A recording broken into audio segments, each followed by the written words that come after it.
दुनिया की सबसे बड़ी जमहूरियत के दावेदार बेगैरत लोग पाकिस्तान को शाम, इराक और लिबिया बनाना चाहते हैं। ये तो होगा। अगर इंडिया मीडिया को देखे, अगर इंडियन प्राइम मिनिस्टर मोदी को सुने, तो वहाँ पे पूरा अभी तक जंग का माहौल बनाया जा रहा है। अरे मुझे चक्कर आने लग गया। अब इस वक्त टेंशन की फिजा जारी है और ये जो हालिया झड़प की सूरत में जो है दोनों तरफ से इस वक्त तैयारी जारी है। नरेंद्र मोदी साहब को बार बार जंग की क्यों सूझ रही है? फखर से सीने पर हाथ मारकर भारत का चौकीदार कहलवाने वाला नरेंद्र मोदी। आप देख रहे हैं कि अब दुनिया की ताकतों की तवज्जो पाकिस्तान के खिलाफ हो चुकी है। तो ये वाकई बहुत बड़ी अचीवमेंट है। इंडिया सीरियस वहाँ पे जंगी माहौल बनाया जा रहा है। पाकिस्तान को अब मुश्किल चॉइसेस का सामना है हिंदुस्तान की तरफ से। यही वजह है कि जो बॉर्डर एरियाज के पास लोग हैं, जो पाकिस्तानी आबादी है, उससे हम कहते हैं कम से कम अभी जब तक हालात ठीक नहीं है, जो कि अब होंगे भी नहीं, अपने पास कम से कम 2-3 महीने का खुराक तुम जमा करके रखो। इसकी शक्ल देखकर ना मुझे इस पे बहुत दया आती है, लेकिन जैसे ये मुंह खोलता ना इतना गुस्सा आ जाता है मुझे, मेरा मन करता है आकाश में जाकर फट जाऊं। वाह भाई वाह। से जो इल्जामात आ रहे हैं, जो धमकियां आ रही हैं, उसके पेश नज़र आप बताइएगा कि हमारे पास ऑप्शंस क्या महदूद हैं, खुली हैं। और रीजन पाकिस्तान की ये रीजन बताई जा रही है कि जब तक पाकिस्तान इस रीजन में मिलिटेंट ग्रुप या मिलिटेंट ऑर्गेनाइजेशंस के ऊपर पूरा कंट्रोल नहीं कर लेता, खित्ते में अमन नहीं आ जाता। वसाइल कहाँ से हमने जनरेट करने हैं, क्योंकि अगली दहाई बड़ी अहम है। Go ahead. वो कुछ यूं है कि इंडिया ने सिंदूर ऑपरेशन का जो पार्ट है वो 2 स्टार्ट कर दिया। रोजाना की बुनियाद पे धमकियां आ रही हैं और अब एक सवाल दोबारा उठा है। जो पहले हम समझते थे कि शायद ये खिफत मिटा रहा है नरेंद्र मोदी अपनी, शायद ये अपनी पॉलिटिक्स खेल रहा है, लेकिन लग ये रहा है कि शायद एक सेकंड राउंड बड़ी एक हकीकत बनती नजर आ रही है। अल्लाह तौबा। जो जरूरी दवाइयां तुम्हारे घर में बुजुर्ग और बच्चे इस्तेमाल करते हैं, उनका थोड़ा सा स्टॉक रखो। और सुन, जो बच्चों की जरूरी चीजें हैं, दूध है या बच्चों के पैम्पर्स हैं या बुजुर्गों की दवाएं हैं, वो सब चीजें अपने साथ संभाल के रखो। इमरजेंसी बैग बना कर रखो, खासतौर पर बॉर्डर एरियाज के लोग। जब पाकिस्तान का देखिए सीज फायर के बाद कोई स्टेटमेंट नहीं आया, किसी भी किस्म का एग्रेशन नहीं आया।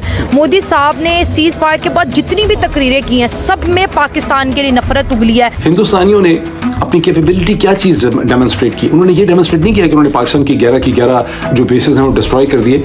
उन्होंने ये डेमोन्स्ट्रेट किया कि हम प्रिसाइज स्ट्राइक्स कर सकते हैं और पाकिस्तान का एयर डिफेंस सिस्टम हमारी प्रिसाइज स्ट्राइक्स को नहीं रोक सकता है। और नहीं तो क्या? अभी तो हम फायर कर रहे थे, उन्होंने ग्राउंड फोर्सेस डिप्लॉय नहीं की थी, उनकी फौजें हमारे इलाकों में दाखिल नहीं हुई थी, तो सारे लोग गांव और तोपों और मिसाइलों के गिर्द खड़े होकर तमाशे देख रहे थे। अब मुझे बताओ, अगर दुश्मन की फौजें ब्रेक इन करती हैं, सियालकोट की तरफ दाखिल होती हैं या चविंडा की तरफ दाखिल होती हैं या सलाहौर की तरफ दाखिल होती हैं, तो फिर क्या लोग इसी तरह खड़े होकर तमाशा देखेंगे? हाँ भाई हाँ। ऑपरेशन सिंदूर के लिए इंडिया ने बॉर्डर के आसपास एरियाज में जो मॉक ड्रिलिंग स्टार्ट कर दी है।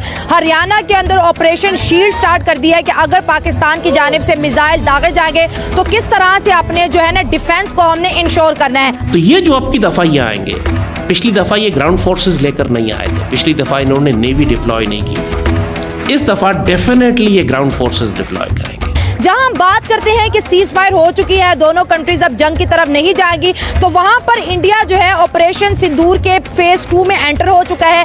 तो इस वक्त भारत के अंदर एक नई बात चल पड़ी है और वो ये है कि क्या भारत दोबारा पाकिस्तान पे हमला करने का इरादा रखता है? जो होने वाला है, पाकिस्तानी कौम को बहुत अच्छी तरह समझ लेना चाहिए कि अब की दफा आपको अपने शहरों से, अपनी आबादी के वाले इलाकों में से, अपने अर्बन एरियाज में ये जंग देखनी पड़ेगी अब की दफा, क्योंकि पिछली दफा हमने उन पर साइबर अटैक भी किए, उनका क्रिटिकल इंफ्रास्ट्रक्चर, सिविलियन इंफ्रास्ट्रक्चर था, हमने उसको भी शट डाउन किया, उनकी ट्रेन और रेलवे सिस्टम्स और उनके तमाम एयरलाइन, बिजली का निजाम वो हमने बंद किया। अगर वो हम पर साइबर अटैक नहीं कर सकते हैं तो वो फिजिकली अटैक करके हमारे पावर ग्रिड्स को या हमारे इंफ्रास्ट्रक्चर को डैमेज करने की कोशिश करेंगे। भारत के जो सरहदी इलाके हैं, राजस्थान है, पंजाब है और इसके अलावा जम्मू कश्मीर है और कुछ और सरहदी इलाके हैं, वहाँ पे मॉक ड्रिल्स भी हो रही है। सब में पाकिस्तान पर जो है अटैक की धमकी दी है, फिर से ऑपरेशन स्टार्ट कर दिया है।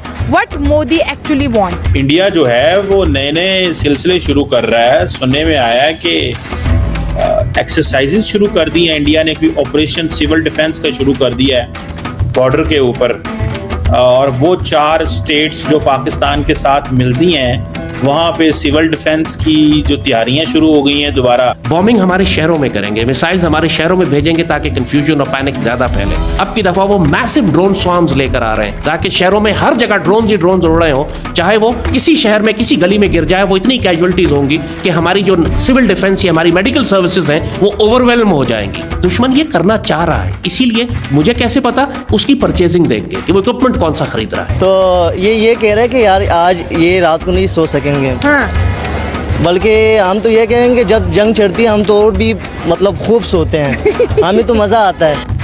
मेरा तो गेम बजाना पड़े। We on 9th and 10th night we decided to respond in a measured fashion to Indian aggression, and we had decided that at 4:30 in the morning after Fajr prayers, Pakistan Armed Forces led very ably by our Field Marshal, Chief Army Staff sitting here, Sayyid Asim Munir, to teach a lesson to our enemy.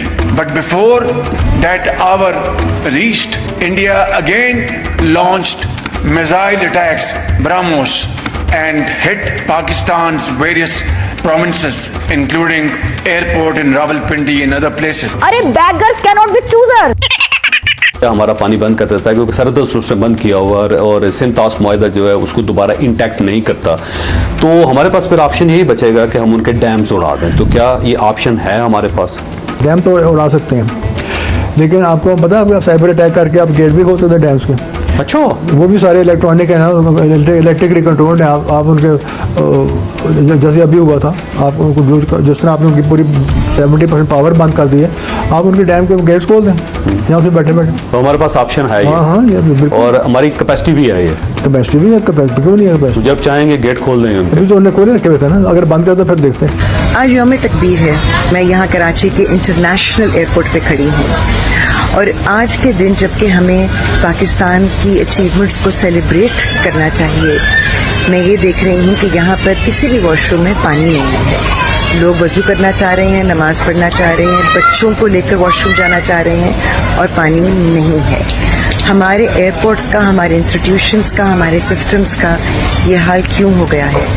और कोई इस चीज़ को मानने के लिए राज़ी नहीं है कि ये गलतियाँ हैं जिनको ठीक करने की ज़रूरत है। बड़े बड़े प्रोजेक्ट्स बन रहे हैं, नई ट्रेन्स के बारे में बात हो रही है, लेकिन पुराने सिस्टम्स को इंटरनेशनल एयरपोर्ट के बाथरूम्स तक में पानी मुहैया नहीं हो रहा। अफसोस का मुकाम है। 2007 से मैं मीडिया पे हूँ, एक ही अजान दिए जा रहा हूँ। लोगों ने तो मुझे गज़वा हिंद और भारत, आप गज़वा हिंद ना माने इसको, आपको इंडिया के साथ एक फाइनल कॉन्फ्लिक्ट तो करना ही है। 2007 और 8 में हमने कहा था कि आखिरी लड़ाई भारत के साथ, तुम अगर कश्मीर की ज़मीन पर नहीं लड़ते हो, कश्मीर के मुसलमानों के लिए नहीं लड़ते हो, तो कश्मीर के पानी और दरियाओं के लिए तो तुम्हें लड़ना ही पड़ेगा। इंडिया के पास कैपेसिटी नहीं थी कि वो हमारे दरिया रोक सके, इसलिए उसने इंडस वाटर ट्रीटी को चलने दिया था।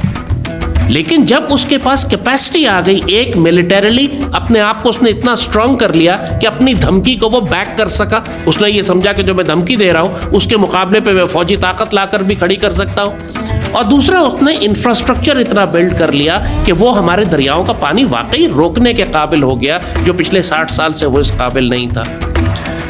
तो अब लाजमी बात है कि जब मोदी ने ये एडवेंचर किया, और इस एडवेंचर से भी पहले बिल्कुल आखिरी 2-3 महीने में तो हम बिल्कुल ही रेड फ्लैग लेके खड़े हुए थे कि अब तो ये बिल्कुल ही आने वाला है।